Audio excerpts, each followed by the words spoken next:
Yesuus Kiristoos ani waaqayyo guutuudha nama guutuudha jedhee barsiise moo hin barsiifne siin. Anni si wajjin salaataa jette iddoo sanaa bane.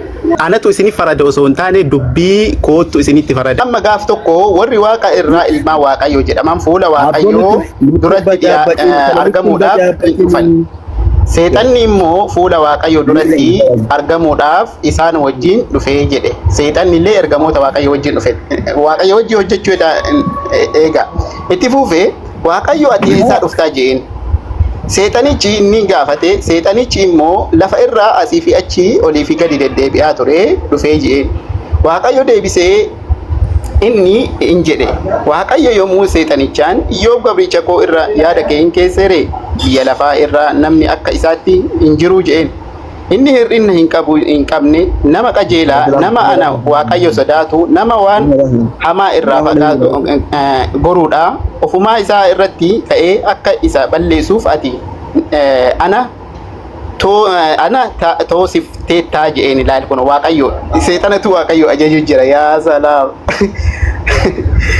Waaqayyotu jaaraan bar seexanatu situu akkaan Iyyoob hin balleessu irratti nakka kaasee jee. Inni garuu ammayyuu qajeelummaadhaan isatti jabaatee jira jee. Yommuu seexanni deebisee waaqayyo inni fayyaa isaatii jee ilaali yaa salaam. Waaqayyo wajjin waaqayyotti maaraman.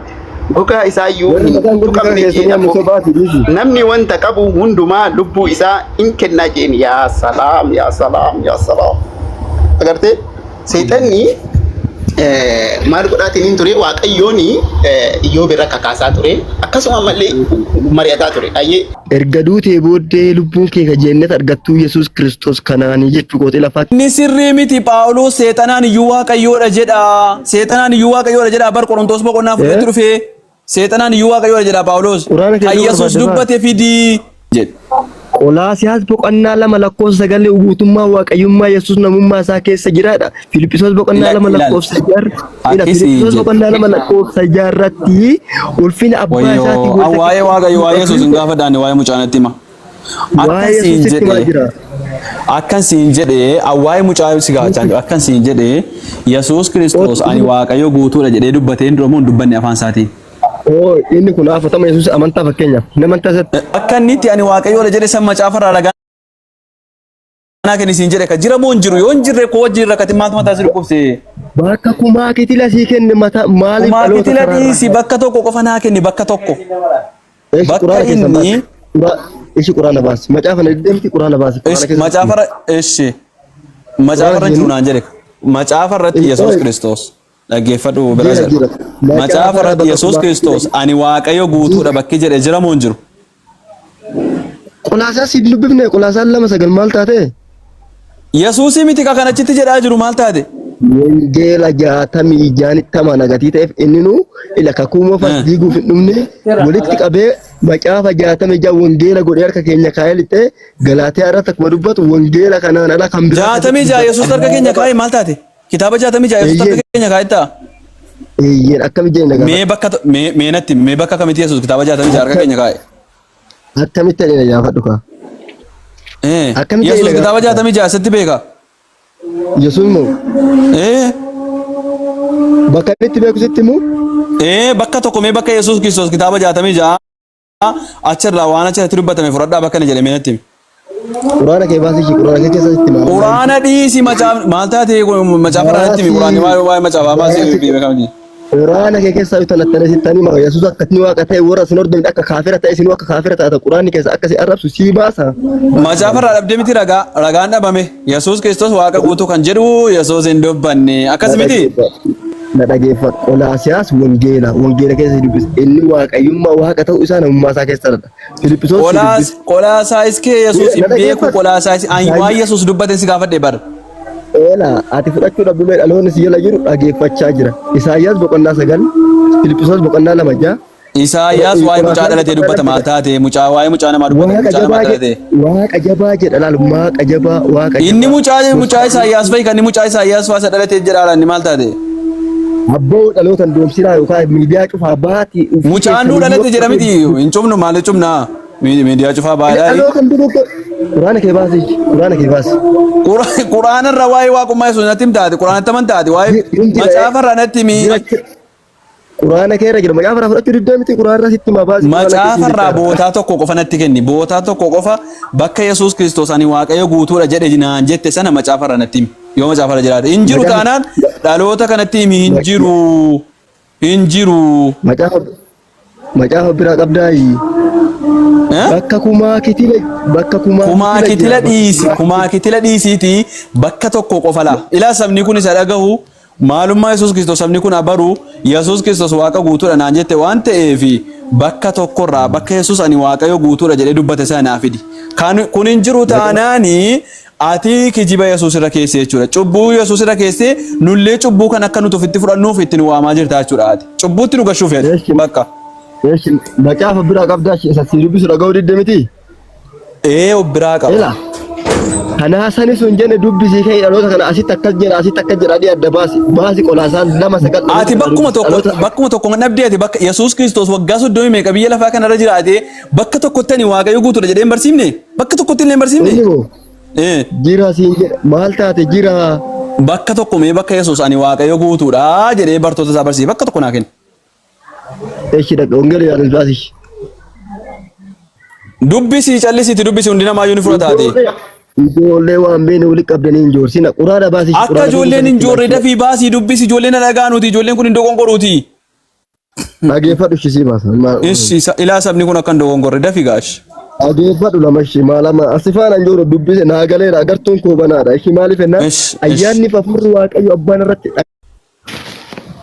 ila fudhachuu dide guutummaa waaqayyummaa Yesuus namummaa isaa keessa jiradha seexanni waaqayyoodha jedha Phaawulos seexanni mataan isaa waaqayyoodha jedha Phaawulos kitaaba irratti gaafa barreessu ani isa Phaawulos dubbate osoo hin taane Yesuus ofii isaatii beeka seexan ammas diina keenya malee waaqa keenya miti dhugaa rabbi macaafa irratti akka jedha waaqayyoodha jedha Qorontos boqonnaa 4 irratti maal taate keessa waa'ee Yesuusitti ma baase naan didden dheessitaati macaafa irratti dhageeffadhu siin gosoota jedhe Phaawulos seexanaan iyyuu waaqayyo jedhee waama waan ta'eef dubbii Phaawulos dhiisiiti Yesuus Kiristoos nama of beekuudha mucaasa biyyii miti guddatee nama guddaa ta'eera inni maalummaa ofii ibsatee jira akka nama ta'e dubbachaa ture waaqayyo guutuu kan inni ofiin jeenaa fidii siin jedhe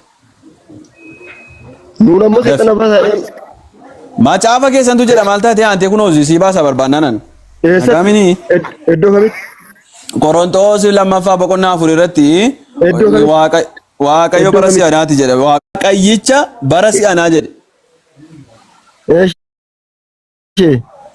seexanaan jedha bar waaqayyoodha bar isa isin isa gaddaniif ka maa isin tuma macaafa keessatti barreeffate malee nuyi quraana miti nama dubbisaa maal ta'e seexanni waaqayyo keessanii isiniin jedhaa jira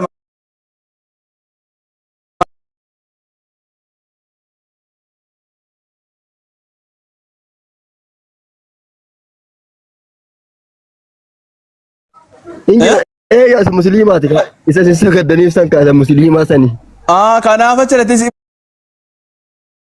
barreeffatan jechuudha kanaafuu seexana sitti daballee seexannis waaqayyo keessanii Yesuusis waaqayyoodha waaqayyo meeqaree waaqayyo tokko baay'ee tokko miti maal taate seexanni waaqayyoodha kunoo maal taate seexana irraa fuuchuu fi waaqayyummaa na dhageeffadhu kan warri warqee irraa yoo muka irraa yoo tolfatanii waaqa sagadaniif guutan sa'aatii kana addunyaa irra kanaafuu seexanni waaqayyoodha jedhee barreessaa jira kan maal taate na dhagee suuraa 3 baasnee quraana keessan suuraa 3 lakkoofsa 55 baasi aboo suuraan sirraa ka'u yoon jedhe abaarsa isa kana yookaan dogongora jedhi yookaan sirriidha naan jedhi bira darbi quraan dhaloota gilaa dhufta dhaloota waa'ee quraana maatti beektaa Phaawulos waa'ee Phaawulos seexanni waaqayyoon ta'uu isaa nama taaree ammati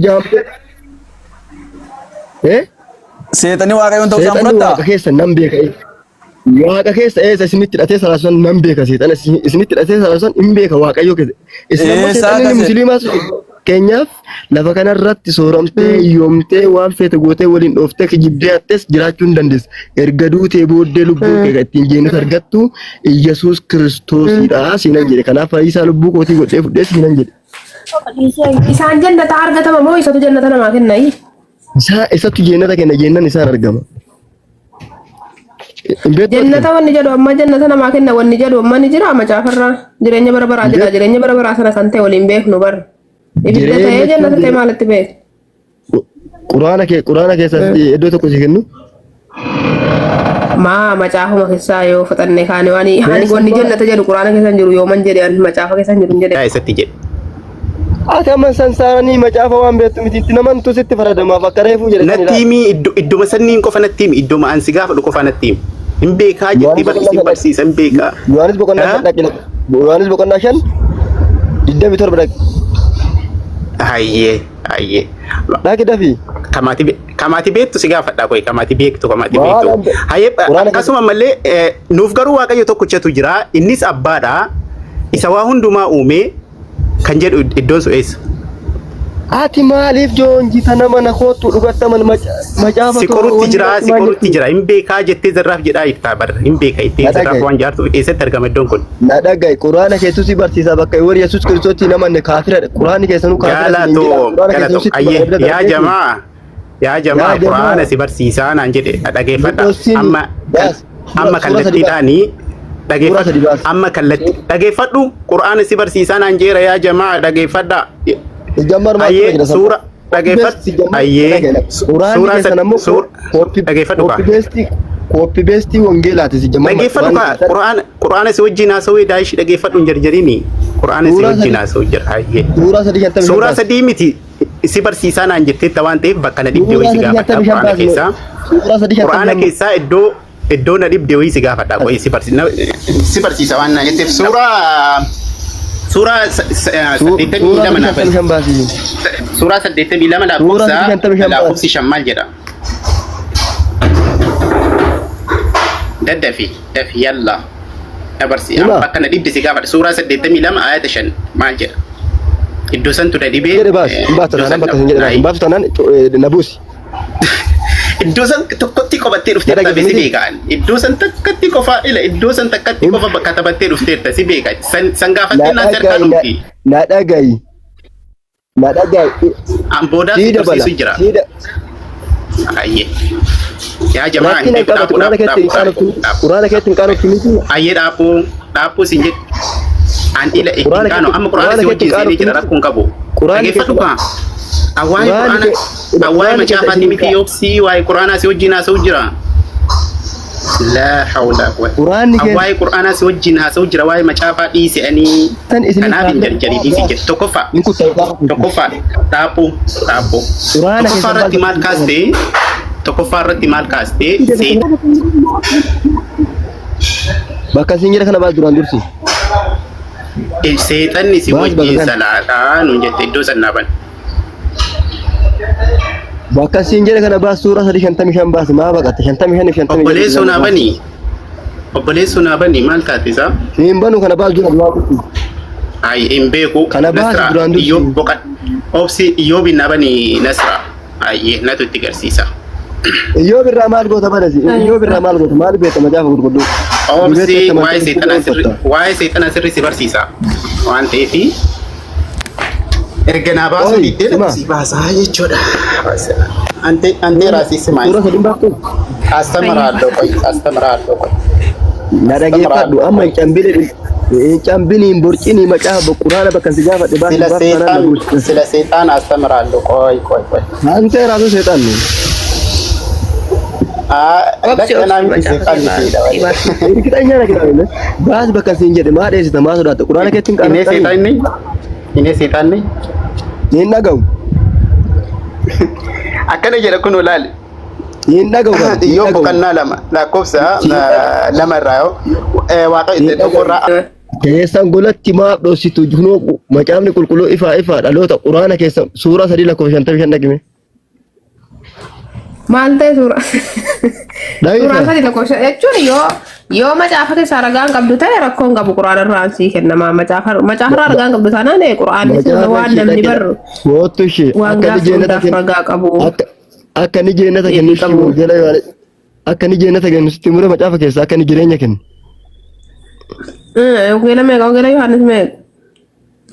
Kana si ol beekaa dhugaatitti maa akkuma nama beekuu irrallee taphatame jedhanii 14 lakkoofsa jabaasi maal kana akkuma nama na barsiisutti raa kan beekumsa kooti rakkoon qabu 14 ja'an dhugaadha karaadha jireenya isa jedhudha maal ta'e Ana mana sanii bitti nama ifatee seexan si keessa isiisee baasuu danda'udha. Asama fakkeenya natti muuf sila yaala harta kayyatti macaafa.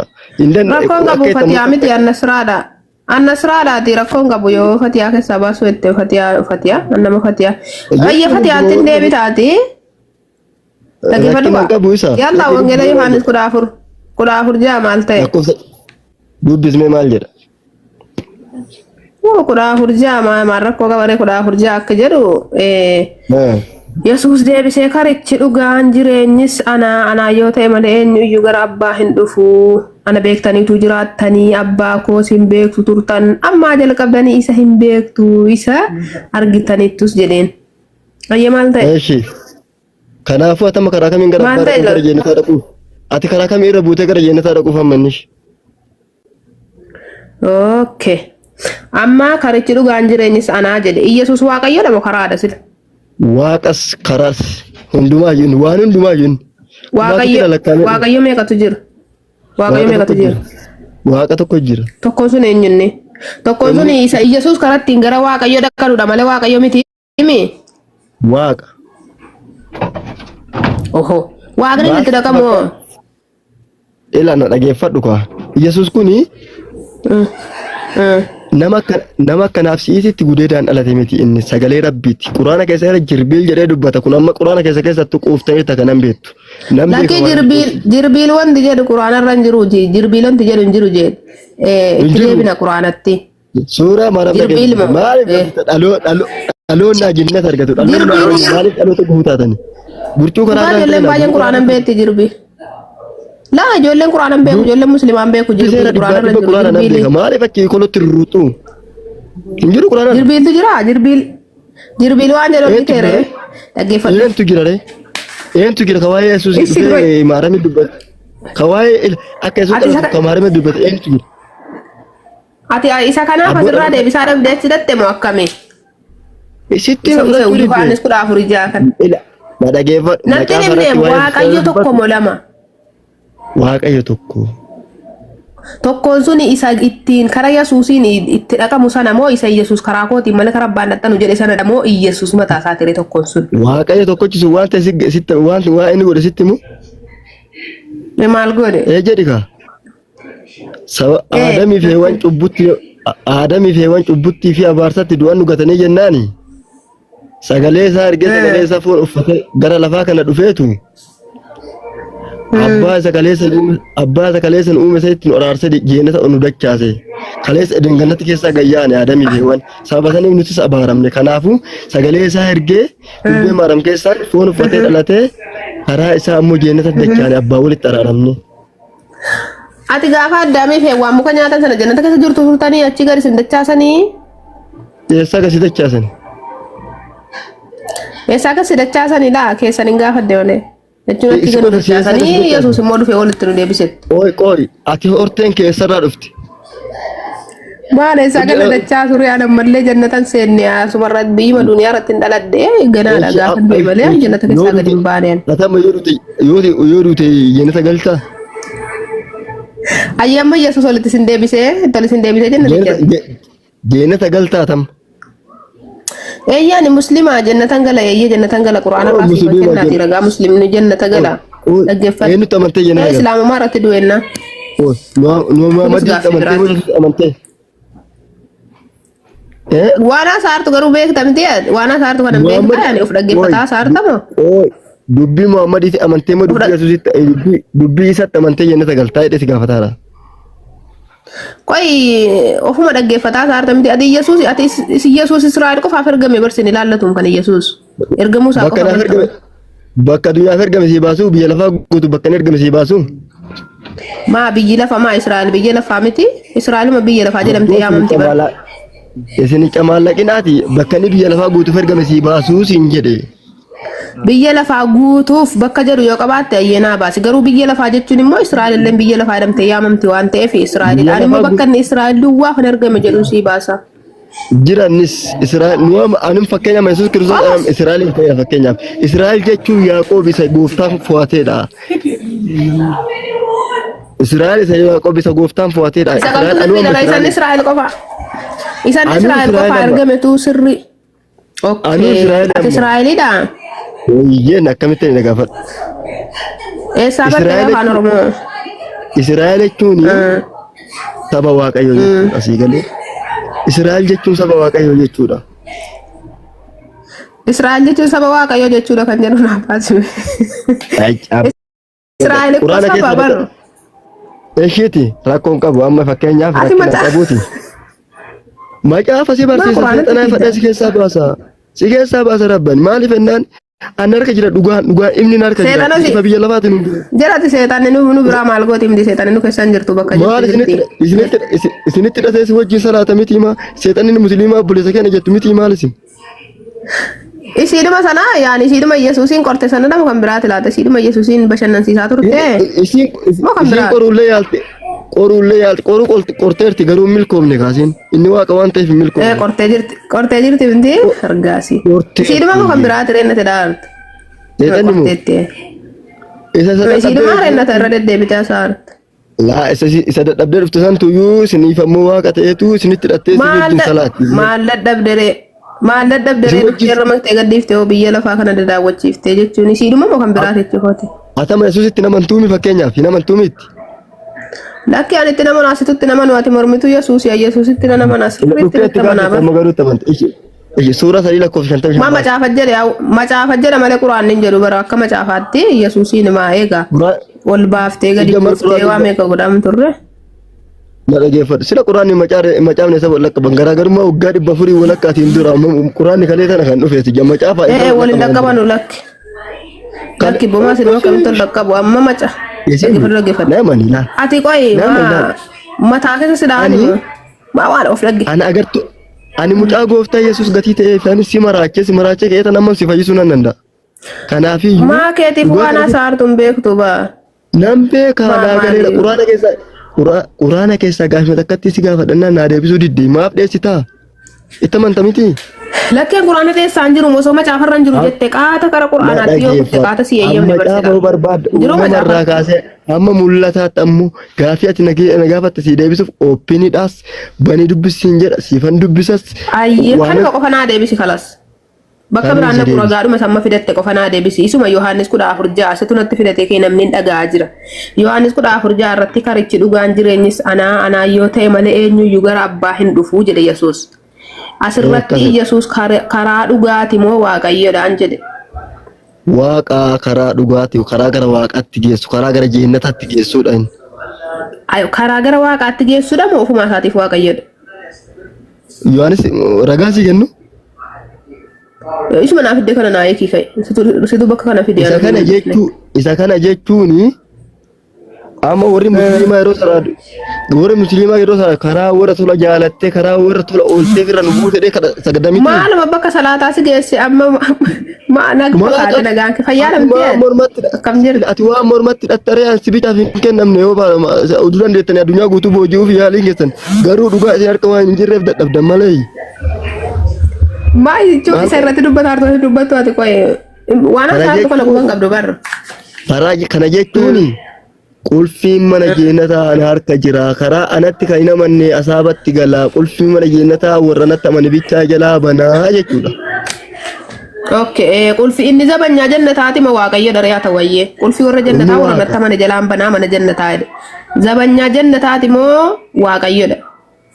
Inni sabanyaa jennataa sitti amane waaqas sabanyaa jennataatti sitti amane kaam. Waaqa sabanyaadhas zabanyaadhiiti okay waaqas zabanyaadhas. Bakka manni quraana keessatti waa'ee isatti warri namanne kaafira baasuun quraana keessatti. Inni waaqas zabanyaadhas Yesuus. Waaqa inni qulfiin mana jeennataa harkasaa jira waa'ee sabanyaa lafa kanatti malee waaqa sabanyaan hin barbaachisu. Sabanyummaa qulfii mana jeennataa harka isatu namatti banatti haasee barru. Na dhagaika sabanyaan hattuu eegaa hattuu waaqa irra hin jirtu lafa kana jirti sii galee. Sabanyaa jechuun namatti banan jennee. Isal ka'ee qulfiin mana jeennataa asirra jira qulfiin mana jeennataa. Kanaafuu isatu namatti banaami. Isattu banee warra keessaa ta'e warra satta malee isattu jeennatatti ol galcha kaawwan ammoo abidda saabaatti kenna isatti faradee abidda saabaa isaanitti faradee abidda saabaa waliin seexana kee wajjin achitti gubatu. Kanaafuu inni Waaqayyo mo zabanyaa dannaree amma bakka kanatti. Sabanyaa Waaqayyo lafarra jira. Baasa banyaa bar waan biraan jedhamu wama ulaarra dhaabbate eegee waan tokko ulaa namatti banee isa kaanitti cufu wama akkasiiti malee bar waan hiika biraan qabu bar nama ulaarra dhaabbatee ulfii qabatee. Gaafa ni jennata namaa kennu sitti muu. Uduu qiyaamaan hin bu'in dursee dhufee gara lafa kanaa ergamoota fudhatee warra kasaa os sassaabatee jennata galchee isinitti ammoo abidda saabaa isinitti ayyaaya isinitti. Haa ta'u. Waaqayyo lama ta'u bira tureen jedhe gaaffii koo tokko siin jedha maadha maataati kunoo macaafan dubbiftu hojii kee jaamaadha macaafa dubbiftu. Tokkoon sun isa Yesuus bira turedha. Macaafni maal jedha dubbisaartaa miti. Waaqayyo bira ture jedha. Waa jimaa qamaarta moo Waaqayyo kan biraa jira? Jimaa qamaarta moo nagaa? Isa malee Waaqayyo kan biraa jira? Isa malee hin jiru Yesuus malee kan biraa hin jiru. Maa kun immoo Yesuus miti Yesuus iyyuu Waaqayyoon bira ture jedha bara sirratti. Waaqayyo kan bira ture Yesuus. Misra Rabbii fi Waaqayyo gargar ta'ullee itti himi hin beeku natti fakkaate Rabbii fi akka macaafaatti Rabbii fi Waaqayyo jechuun garagaradha. Quraana keessatti mashsuura sadii lakkoo 55 baas 55. Maa akkuma tokko jiraas taata akka nama dheeraa Quraana itti fufaa wajjin. Waaqayyo tokko. Laala si wal jijjiirte rakkoon irra. Waaqayyo tokko kaa. Rakkoo qabu Rabbii fi Waaqayyo tokko. Tokko akka macaafaatti tokko. Sirriitti dha qabadhaa jamaa. Ayyee Rabbii jechuun maal jechuudha akka macaafaatti? Rabbii jechuun maal jechuudha? Barsiisaa jechuudha. Galatoom. Waaqayyo jechuun maal jechuudha? Barsiisaa jechuudha gorsaa. Ufi kolfaarta. Ragaa tokko naa kenna. Waaqayyo jechuun barsiisaadha kan jedhu naa kennish. Iddoo tokko naa kenna macaafa guutuu keessa deemu. Waan atama na dhageeffadhu. Na dhageeffasitti maan? No. Tokko naan jettee ta'an ta'e Waaqayyo jechuun barsiisaadha kan jedhu ragaa naa kenna. Isin olii gadi dhaabbattanii rakkoon keessan amma ilaale. Anamma ilaale isinitti masin barsiisaa amma dhugamasitti quraana keessa yaaduma joortu malee homaa harkaan qabdan amma. Ayyee. Ayyee nu barsiista. Maqaa Yesuus amma si duukaa deema. Amma si duukaa deema nu barsiista. Yesuus Kiristoos dhugaadha karaa akka ta'e amantaa tam. No. Nu barsiista.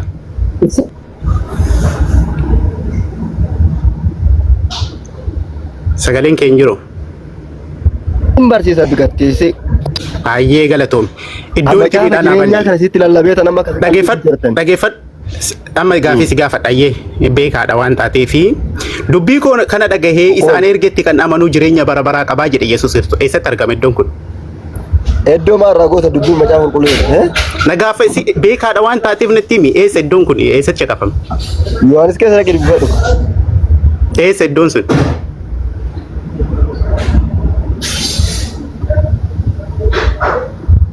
As deebi sarchiin godhini. Yey! Karaa kuti kaa sarchi gochuuf yetta abbaatu. Yey!